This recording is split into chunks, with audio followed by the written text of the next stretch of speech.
Halo teman-teman semuanya, perkenalkan aku Abraham Gwen. Di sini aku akan coba menjelaskan soal nomor 2 dari SCL Fisika Dasar. Oke, gambar berikut menunjukkan balok bermassa M1 yang ini berada pada bidang miring yang kasar, kemudian terhubung dengan dua massa yang digantung yaitu M2 dan juga M3 dengan massa 2 kg dan 1 kg menggunakan tali ringan tak mulur yang dilewatkan pada katrol ringan dan licin. Artinya, massa dari katrol berikut juga dengan talinya itu dapat diabaikan. Kemudian diketahui bahwa cos theta itu sama dengan 3/5. Sedangkan koefisien gesek statik dan kinetik pada bidang miring adalah mu s sama dengan 0,5 dan juga mu k sama dengan 0,1. Untuk menjawab pertanyaan yang A, untuk gambarkan diagram gaya. Oke, kita akan mulai dari diagram gaya yang M1 terlebih dahulu. Jika kita gambarkan kurang lebih akan seperti ini karena dia berada di bidang miring. Nah, kemudian untuk mempermudah kita dapat menuliskan sumbu X dan Y itu ikut miring agar nanti mempermudah kita dalam menentukan free body diagramnya. Oke, untuk yang pertama tentunya ada gaya berat di sini. Gaya berat itu selalu menuju ke arah pusat bumi sehingga M1 dikalikan G. Di sini jangan lupa ada theta.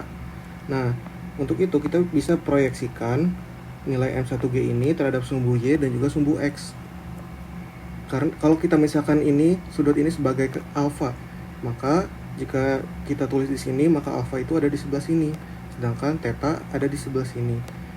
Oleh karena itu kita bisa tulis ini sebagai M1G cos theta, yang satu lagi adalah M1G sin theta. Kemudian ada apa lagi? Ada gaya normal. Gaya normal itu selalu tegak lurus dengan bidang dan nilainya itu sama dengan nilai gaya beratnya. Terus ada apa lagi? Ada gaya tegang tali, kita sebut saja T1.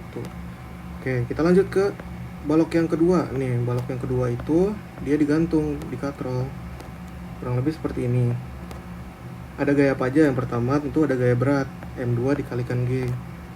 Berikutnya karena dia masih satu tali dengan katrol, maka di sini ada T1. Dan karena dia dihubungkan dengan M3 namun berbeda tali, maka di sini ada gaya tegang tali yang kedua. Oke, kalau kita bisa perpanjang ini, di sini ada M3.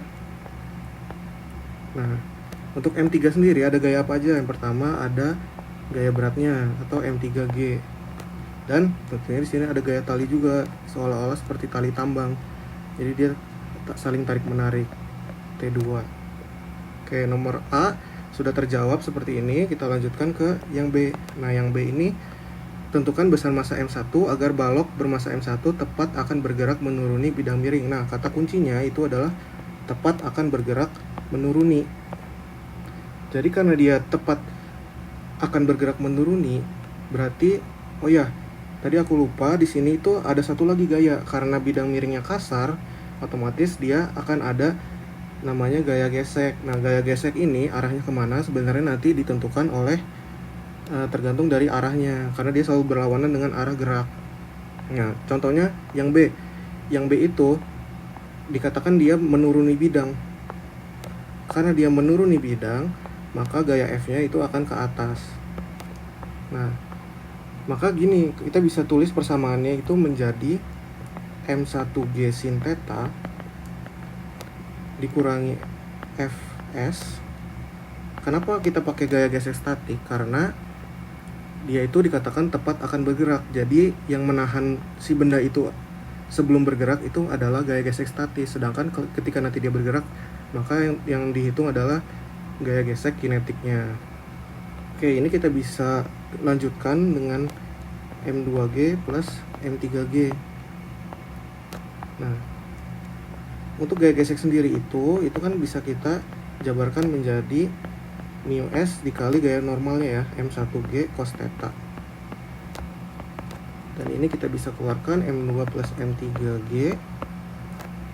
Nah, ini M1 nya juga bisa kita keluarkan, sin theta dikurangi mu s cos theta sama dengan M2 plus M3. Nah, G nya kemana? G nya bisa kita coret ya, karena dia ada di kedua ruas. Nah, selanjutnya kita bisa masukkan angkanya langsung. Nah, untuk kita kan mau mencari M1, sin theta tadi diketahuinya cos theta sama dengan 3/5. Oleh karena itu berarti sin tetanya itu otomatis 4/5 ya, dari segitiga ini, dari segitiga trigonometri. Nah, kemudian mu s nya kita bisa masukkan 0,5 dikali cos tetanya 3/5 sama dengan M2 plus M3 itu 2 ditambah 1 sama dengan 3. Ini kita bisa hitung aja, 3 dibagi 0,5 hasilnya itu 6 kg. Artinya ketika dia akan tepat bergerak yaitu setelah dia melebihi 6 kg. Contohnya misalkan kita tambah bebannya 1 kg, maka dia akan bergerak ke bawah karena gaya geseknya udah nggak kuat lagi. Kemudian yang C, tentukan besar percepatan dan tegangan tali pada tiap-tiap balok jika M1-nya sama dengan 4 kg. Oke, sekarang M1-nya itu 4 kg, kita bakal tentuin dia arah geraknya kemana. Nah, kita bisa tes dulu, kita uji apakah dia akan bergerak turun atau bergerak naik. Misalkan kita bergerak turun dulu, persamaannya kan M1G sin theta dikurangi mu S M1G cos theta harus lebih besar dari M2 plus M3G. Nah, ini kita bisa masukin angka 4G dikali 4/5 dikurangi 0,5 dikali 4G dikali 3/5 lebih besar dari 3G. Ini jadi 3,2G dikurangi 1,2G lebih besar dari 3G.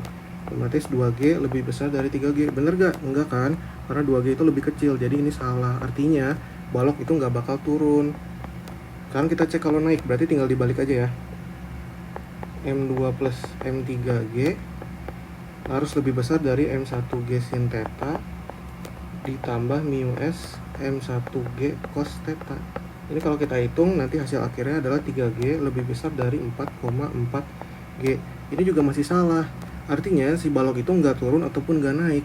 Artinya dia masih tetap diem aja. Kenapa bisa diem? Karena gaya gesek statisnya itu cukup kuat untuk menahan dia agar tidak bergerak. Otomatis A-nya itu sama dengan 0. Sekarang paling mudah kita akan menentukan nilai tegangan tali.